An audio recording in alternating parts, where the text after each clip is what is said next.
a test of her strength and agility. Release the tagger. Oh, she's stuck. Here comes Spitfire, one of our fastest female taggers.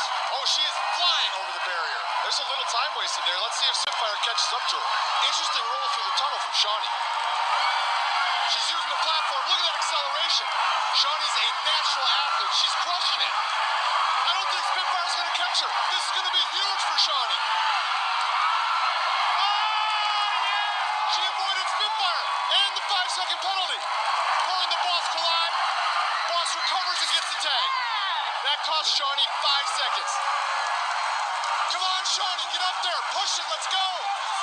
She's looking strong. Nothing is stopping her. Oh, go, go.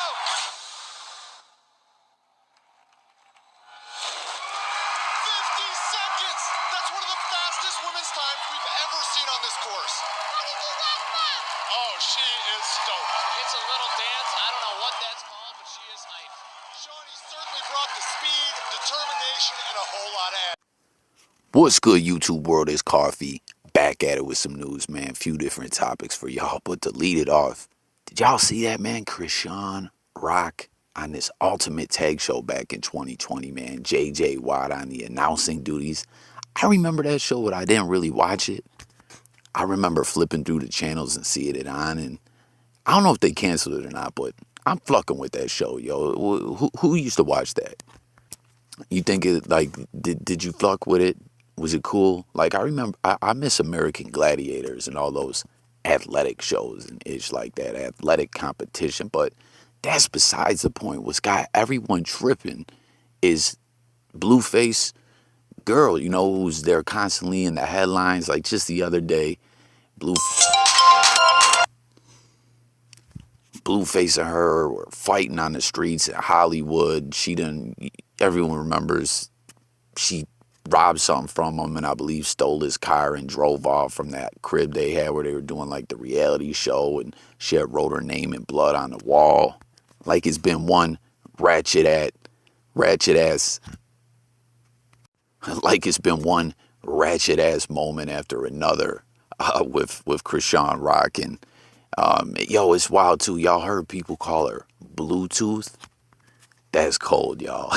That's a cold one, man. I just heard that yesterday when I was watching a react to that Hollywood fight video. But everyone's like, yo, this girl's really an athlete. Like JJ Watt was tripping off that. He said she's a natural.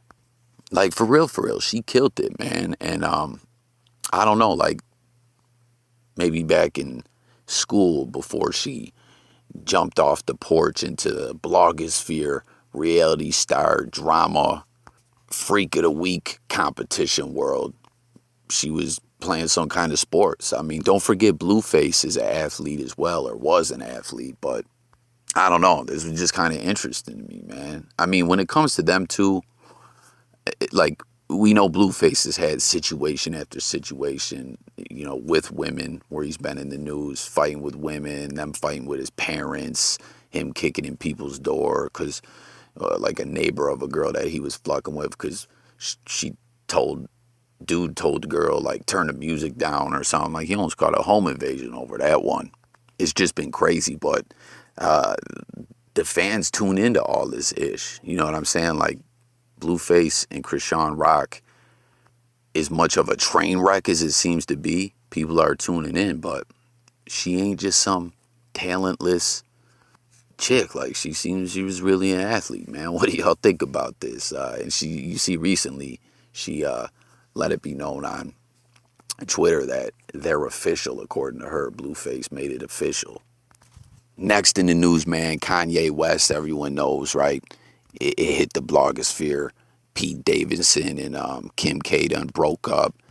Reportedly, Pete Davidson's in trauma therapy. They're saying it was strictly because Kanye was harassing him online. Like I said in my other video, I don't know if I buy that ish, man. Like, Pete Davidson's had emotional problems and ish like that before, you know. It's like breakups can just be tough, you know. But, you know, there's been reports that Ye and Kim K been friendly and talking, you know. Like, I'm sure everyone, though, kind of felt how I did, though, when we saw that Pete and Kim broke up. We're like, yo, Ye's gonna be like all over the place on social media. I want you back, Kim, this, that, and the third. But it seems he's got his sights set on someone else, maybe, or it's just a friendship thing. But I don't know, y'all. Let me know what you guys think. But he's been spotted with this OnlyFans star, Monica Corrigan, at this Malibu home that Ye's had being built. They were spotted there together. I guess they've been spotted together before at like a movie or something like that. So I don't know, nothing major, but Ye don't seem to be worried about Kim K. He got him an OnlyFans star, y'all. His player in Julia's DMs. Does anyone know who is? That's your favorite player? He just sent you with this. What does that mean? You tied? I don't know. That's what I'm saying. They have no fucking game.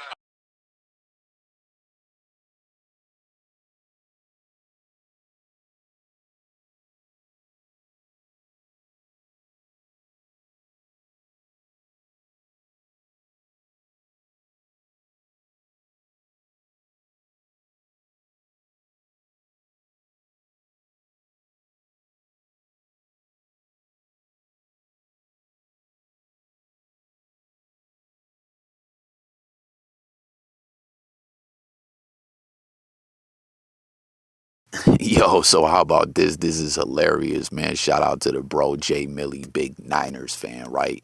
Deebo Samuel, it looked like he was on his way out of San Fran, but they worked it out. He signed that big ass contract. $73.5 million deal with 58.1 M's fully guaranteed. And basically after the breakdown, it's like 23.85 mil a year. Like he's getting paid, right? And it seems, he was trying to get at Jake Paul's girl, Julia Rose.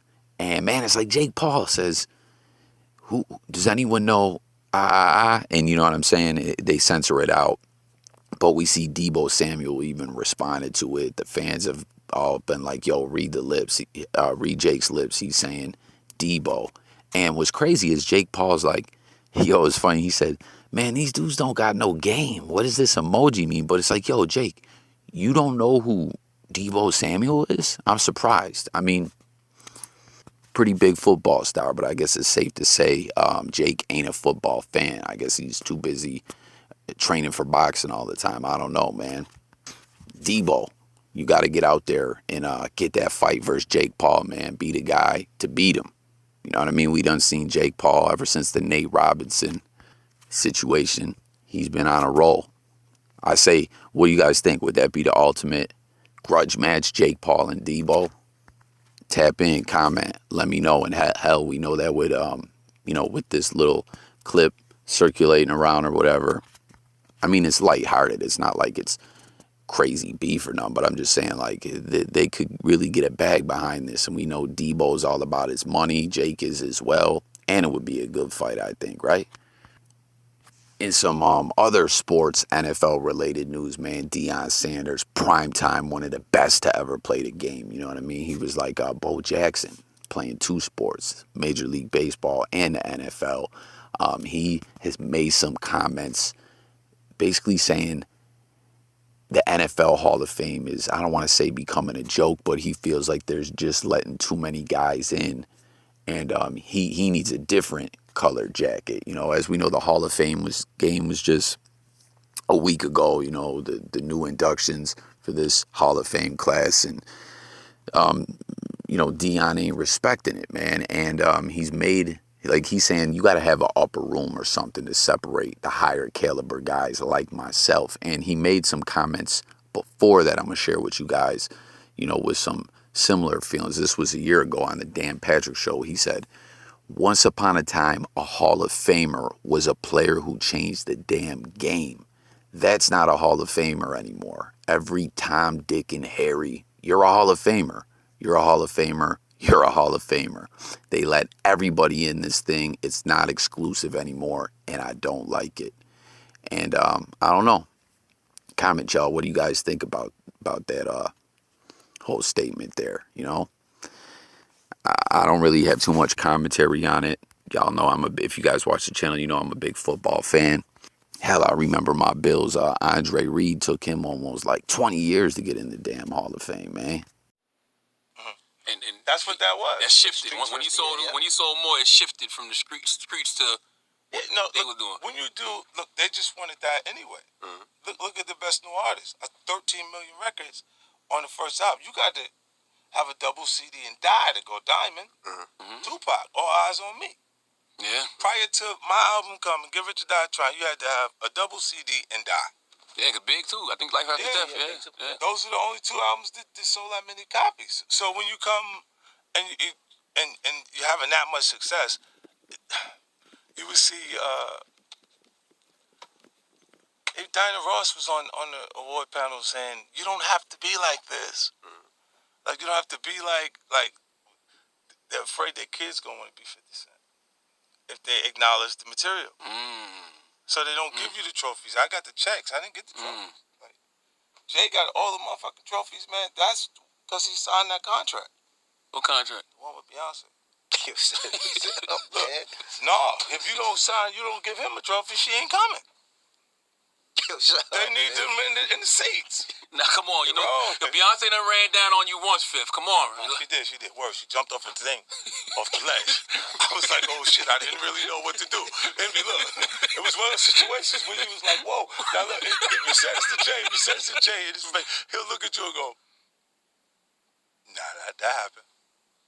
So Beyonce jumped down on you. She jumped down. Oh, she was like on a windowsill. Right. We was in Vegas. She said, come on, I'm talking to her. She jumped out. She was like, duh. And I'm like, wait, what is she doing? That stuff, that's me and Jay-Z stuff. This ain't got nothing to do with you, girl. Don't come on. So Hov wasn't there? I'm talking to Jay. Talking to Jay. As soon as I talked to Jay, she jumped down, came over. I said, oh, shit, look at this. They about to jump you. You lucky Solange wasn't there. Yeah, you lucky Solange wasn't there. Solange was there. I would have had to reboot. Solange looked like she popped in that elevator like it was nothing. All right, y'all, and to close it out, how about that clip that's going viral from 50 over there on the Breakfast Club, man? He said Jay-Z jumped down off the windowsill on him, man. And it's funny, too, because as he was saying that, his next comments, or Charlemagne and Fifth, when they started talking about Beyonce's sister Solange, like, that's what it was already in my head. I was like, man, Beyonce pressed 50? It must run in the family. You know what I mean? Because of that old Solange, Jay-Z elevator footage. Y'all remember that? That ish was crazy. But it's wild, man. It kind of sounds like Fifth was also saying that, like, Beyonce, does too much or something like that, and she calls the shots. Because you heard what he was saying, like, oh, if you don't give her a trophy too or something, Jay-Z can't come. You got to have them both there and honor them both or something like that. I don't know. But the 50 Jay-Z beef was an odd beef. It was more just like a rivalry, you know what I mean? Like, very early on, before anyone knew who 50 Cent was, I'm sure, a lot of the hip-hop heads remember this because, How to Rob the Industry, game-changing record, 50 Cent on a mainstream level in hip-hop wasn't known. And then he just put that thing out, dissing everyone. And it was smart, I catch Blackstreet on a back street. What do you say? Rob them for all they shine, one at a time. He tells Sticky Fingers, I beat your ass like that white boy did on MTV. Like, it was an interesting record. No one had ever seen anything like that, and a lot of people responded. Big Pun responded. Jay-Z, I'm about $1. Who the fuck is 50 Cent? That was a big deal for Fifth trying to grind and get in the game. And it was always like they had a rivalry where they would be critical of each other, but it wasn't no real beef like that. And then remember, they did the Reebok commercial together when the S dots came out and the G-Unit kicks were out like at the same time under the Reebok banner, But that's going to close this out. Hit the comments. Let me know your guys' thoughts on all these topics. I'm out of here, y'all. I'll get with you guys later. Don't forget to sub up. Stay tuned. Peace.